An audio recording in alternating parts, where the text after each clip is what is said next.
Welcome back students. In previous lecture हमने method of separation of variables देखा था। जो मेथड स्टार्ट की थी, कैसे करना है, कैसे सॉल्व करना है, वो हमने एक एग्जांपल से देखा था। सेकंड थिंग, मैंने वर्किंग रूल भी आपको समझाया था कि जिसमें आपको स्टेप वाइज पता चलता था कि कैसे सॉल्व करना है और क्या मेथड है। ओके, आज एग्जांपल नंबर 2 है। सेम मेथड, सेम टेक्निक, सिर्फ एक एक्स्ट्रा स्टेप है जिसकी वजह से मैं सेकंड सम करवा रहा हूं, और वो है ये नीचे की कंडीशन। बाकी ऊपर का क्वेश्चन सेम टू सेम है, टेक्निक भी सेम टू सेम आएगी। ये जो है आप लोगों ने 11th 12th साइंस में इसका यूज किया है डिफरेंशिएशन चैप्टर में ही। कैसे?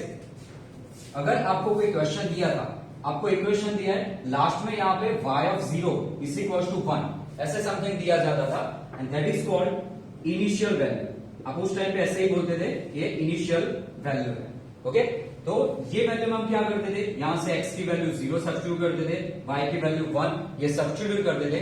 कहां पे? जो आपका इंटीग्रेशन का लास्ट आंसर आता था, फाइनल, ये इक्वेशन सॉल्व करके जो आपका फाइनल सॉल्यूशन बनता था, उसमें एक प्लस सी करके कांस्टेंट आता। ओके, डेफिनेटली इंटीग्रेशन करोगे तो प्लस सी आएगा। ओके, तो ये जो सी आता था, इसकी वैल्यू फाइंड करने के लिए हम इसका इनिशियल वैल्यू का यूज करते थे। तो इससे फायदा क्या होता है, ये जो इनिशियल वैल्यू है ये यूज करके मैं सी की एक पर्टिकुलर वैल्यू फाइंड करूंगा, तो आफ्टर दैट ये जो सॉल्यूशन है आपका वो फाइनल पर्टिकुलर सॉल्यूशन बन जाएगा। मतलब उसमें कोई सी नहीं होगा, कोई वेरिएशन नहीं होगा, वो फिक्स्ड है कि बस वन एंड ओनली वन, एक ही सॉल्यूशन बचेगा। ओके, तो यही चीज यहाँ पे है, खाली डिफरेंस है कि यहाँ पे एक वेरिएबल अंदर था, इसकी जगह यहाँ पे दो वेरिएबल है। ओके, दो वेरिएबल की वैल्यू है, ये u की वैल्यू है, ये जैसे इनिशियल की वैल्यू सब्स्टिट्यूट करते थे वैसे ही लास्ट सॉल्यूशन में इसको सब्स्टिट्यूट करना है। इसके अलावा और कोई चेंजेस इसके अंदर नहीं है। So as it is repeated method वापस से स्टार्ट करते हैं।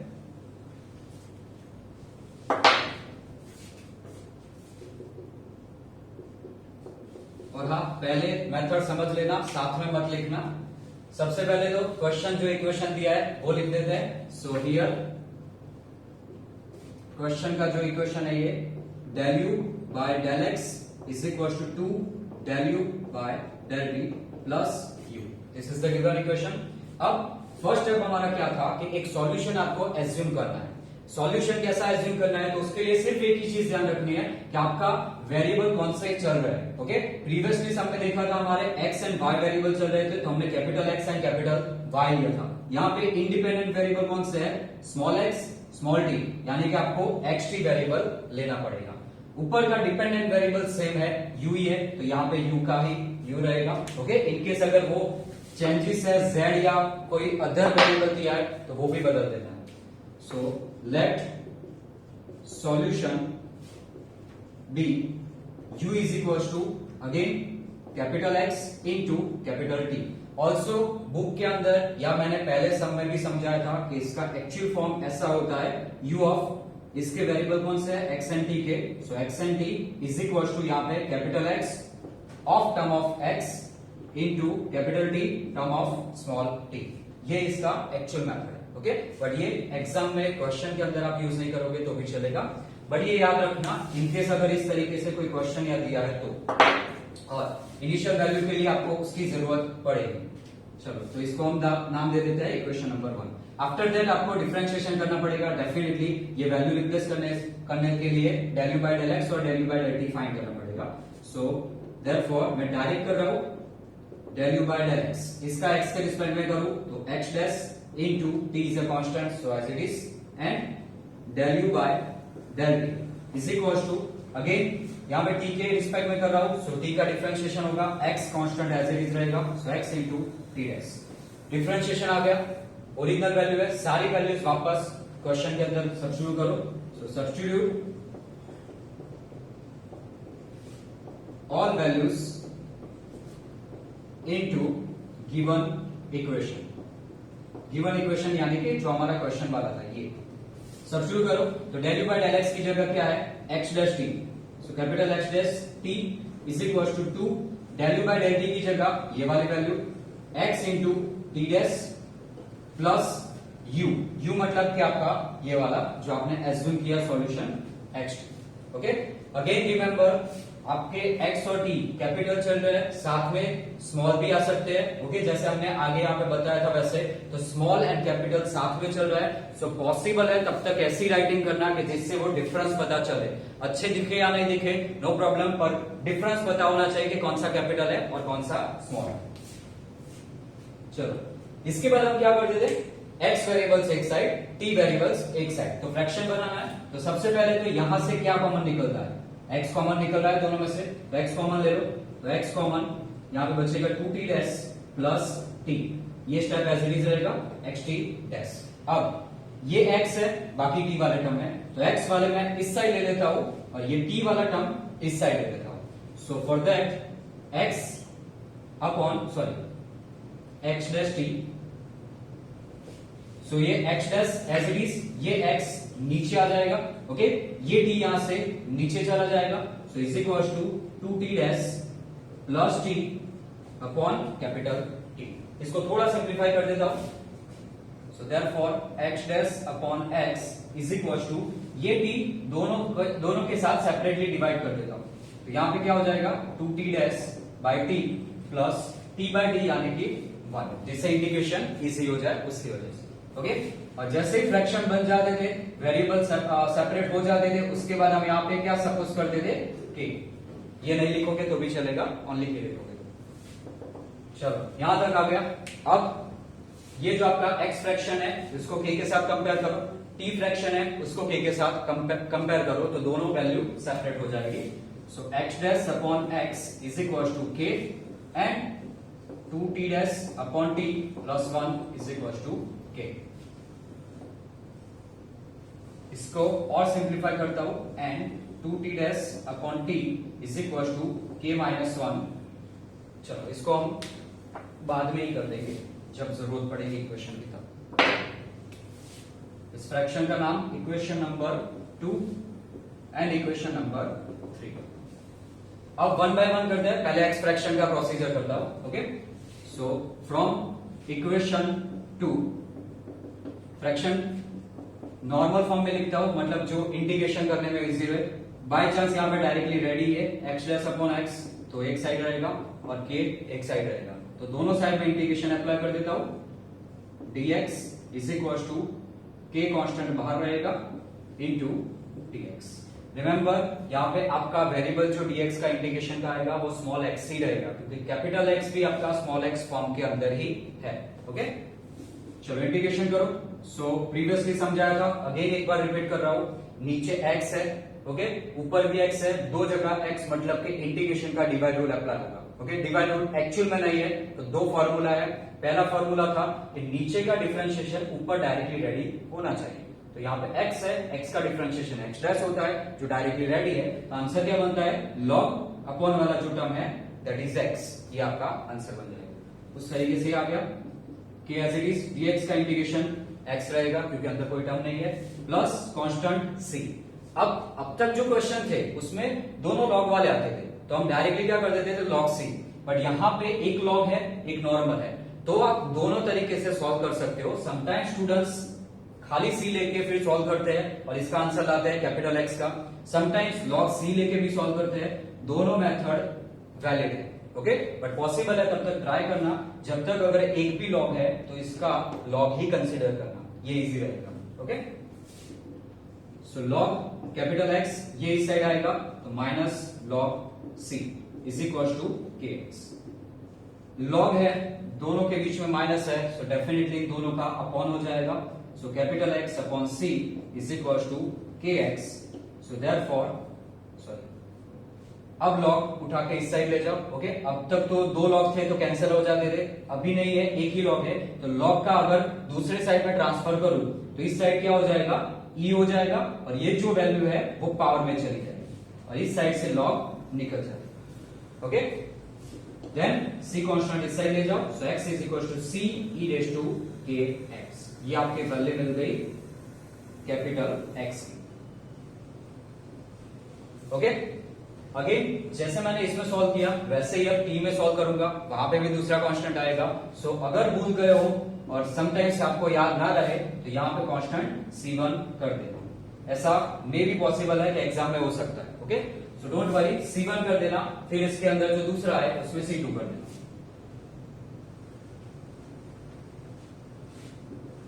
फ्रॉम इक्वेशन 3 x फ्रैक्शन का यूज करके मैंने x की वैल्यू लाई, अब t फ्रैक्शन का यूज करके t की वैल्यू लाई। सो फ्रॉम इक्वेशन 3 पहले तो इसको सिंप्लीफाई करता हूं, 2t dash upon t is equal to +1 इस साइड जाएगा तो -1 हो जाएगा।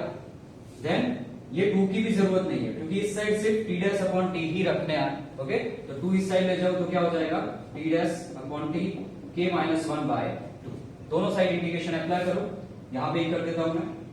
सो into dt is equal to k -1/2, पूरा का पूरा कांस्टेंट है, सो बाहर आ जाएगा इंटीग्रेशन के।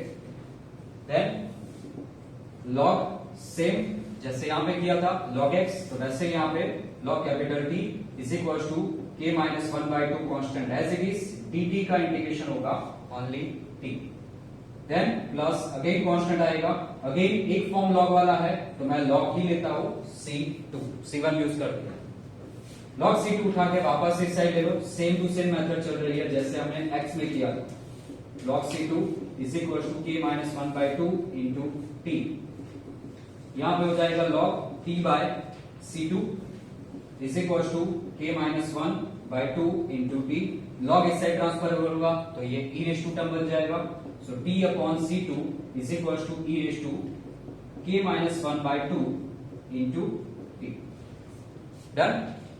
C2 यहां पे ट्रांसफर कर दो, so therefore t is equal to final value C2 e raise to k -1/2 into t।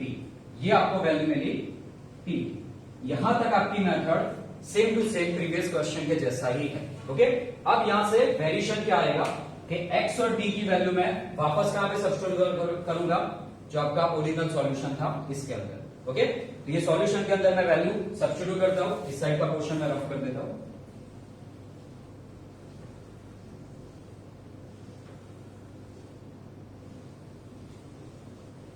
हमें सिर्फ x और t की वैल्यू की जरूरत पड़ेगी।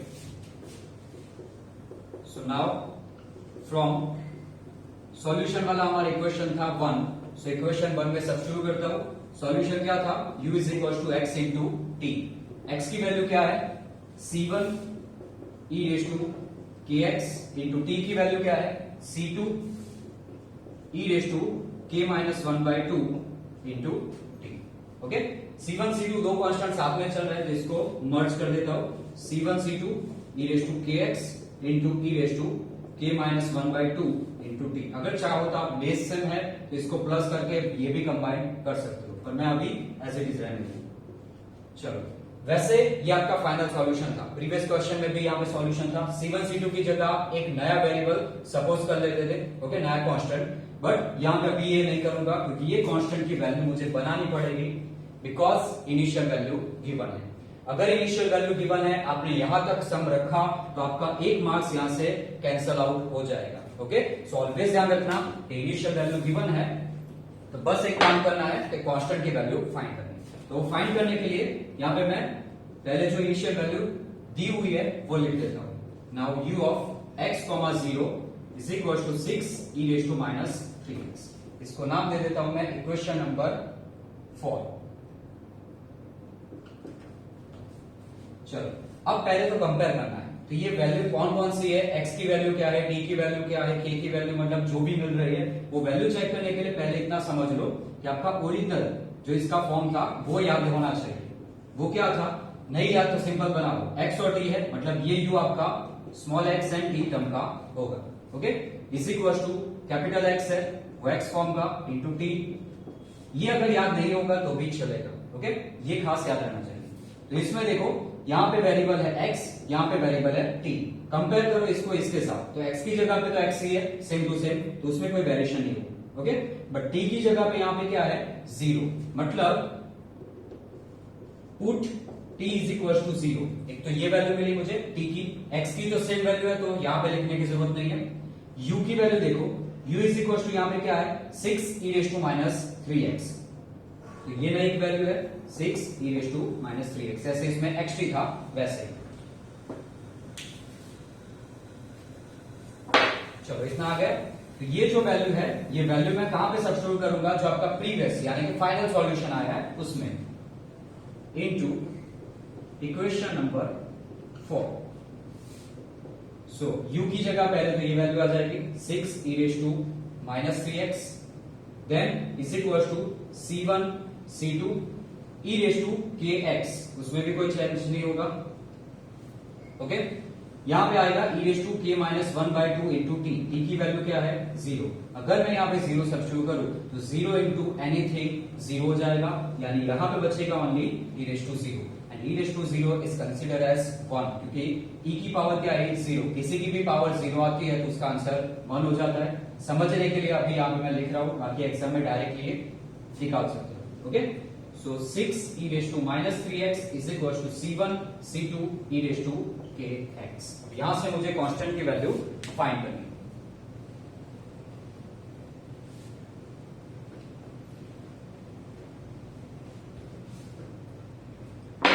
चलो तो कांस्टेंट की वैल्यू निकालते हैं। अब यहाँ पे c1 है, c2 है और k है, तीन वैल्यू फाइंड करनी है और वो भी एक इक्वेशन में, जो पॉसिबल नहीं है। तो एक ही रास्ता बचता है, डायरेक्टली इसको कंपेयर करो, जो जो सेम टर्म्स आ रहे हैं वो अवॉइड करो, डिफरेंस है वो कंपेयर करना डायरेक्टली। तो यहाँ पे देखो e है, यहाँ पे e है, चलो कॉमन हो गया, x है कॉमन हो गया, x के आगे यहाँ पे क्या है k, और x के आगे यहाँ पे क्या है -3। दैट मींस के कंपैरिजन से मैं इतना बोल सकता हूँ कि k की वैल्यू क्या है -3।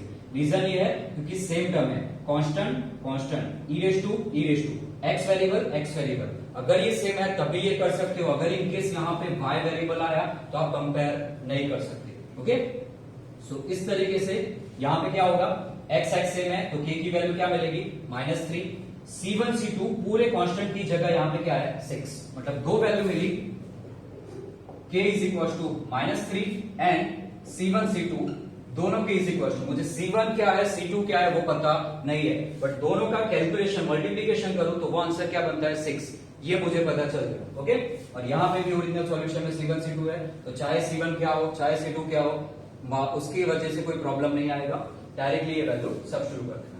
तो जो कॉन्स्टेंट्स मिले हैं वापस सब्स्टिट्यूट करूंगा आपका ओरिजिनल फाइनल सॉल्यूशन में। So again from equation 4 u as it is, सिर्फ ये दोनों वैल्यू रिप्लेस करनी है, c1 c2 की जगह 6 आ जाएगा, then e raise to k की जगह -3x, e raise to k की जगह -3, डायरेक्ट कैलकुलेशन करो, -3 -1/2 -4/2, यानी बचेगा ओनली -2, सो -2 इंटू t, ये दोनों को मर्ज कर देता हूं। So u is equal to 6 e raise to -3x -2t, चाहो तो आप माइनस बाहर निकाल सकते हो यहीं पे कॉमन में, ये आपका फाइनल आंसर हो जाएगा। एक बार अगेन समझ लो, पूरी की पूरी मेथड x और t और ये वैल्यू मैंने यहाँ पे सब्स्टिट्यूट की, यहां तक आपका सॉल्यूशन जो था वो सेम टू सेम था, वेरिएशन खाली कितना है। और समटाइम्स यहाँ पे स्टूडेंट्स बहुत कंफ्यूजन होते हैं, तो बस इतना याद रखो, जो इनिशियल वैल्यू आपको दी है पहले वो इक्वेशन लिखो, आफ्टर दैट यहाँ पे उसमें से कौन सी वैल्यू आपको मिल रही है, कोई जो डिफरेंस है, जैसे x सेम था तो मैंने नहीं लिखा, t मिला यहाँ पे लिखा, यहाँ पे और क्या मिला मुझे, ये u की वैल्यू तो वो लिख दी। अब ये जो वैल्यूज मिली है आपको इनिशियल वैल्यू के ऊपर से, वो वापस सब्स्टिट्यूट करो क्वेश्चन के अंदर, सॉरी सॉल्यूशन के अंदर जो प्रीवियसली मिला है, उसमें रखने से आपको कंपैरिजन से या कोई और मेथड से कैसे भी आपको कांस्टेंट मिलेंगे। अब कांस्टेंट मिल जाने के बाद इतना याद रखो, कांस्टेंट आपने फाइंड कैसे किया है, इसका यूज करके, किस में रखा था, इसमें, तो ये जो कांस्टेंट्स मिले वो वापस आपको फाइनल सॉल्यूशन में ही रखने हैं और किसी भी जगह पे नहीं रखना है, वापस सब्स्टिट्यूट करो और जितना सिंपल हो सकता है उतना सिंप्लीफाई करो, and that's answer is last final answer. Okay, तो उसमें और कोई वेरिएशन नहीं आएगा। होप सो आप लोगों को समझ में आया होगा। Stay safe, stay healthy, thank you.